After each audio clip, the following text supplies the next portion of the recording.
கூட்டணி என்பது வேற, கொள்கை என்பது வேற.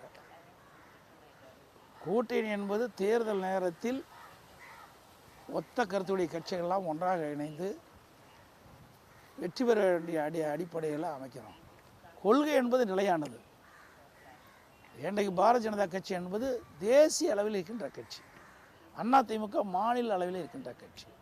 எங்களை பொறுத்த வரைக்கும் நீட்டுக்கு விதிவிலக்கு பெற வேண்டும் என்ற அடிப்படையில் நாங்கள் போராடி வந்தோம். ஆனால் இந்த நீட்டை கொண்டு வந்தது காங்கிரஸ் திமுக ஆட்சியில், மத்தியில் ஆட்சி இருக்கின்ற காலத்தில் தான் இந்த நீட் அறிமுகப்படுத்தப்பட்டது. 2010 டிசம்பர் 21 அன்று தான் நோட்டிஃபிகேஷன் வெளியிடப்பட்டது. அப்பொழுது காங்கிரஸ் ஆட்சி மத்தியிலே திமுக கட்சியை சேர்ந்த நாடாளுமன்ற உறுப்பினர் திரு காந்தி செல்வன் அவர்கள் மத்திய சுகாதாரத்துறை இணையமைச்சராக இருந்தார். ஆக இந்த நீட்டை அறிமுகப்படுத்தியது காங்கிரஸ் திமுக, அதை தடுத்து நிறுத்துவதற்கு போராடியது அதிமுக.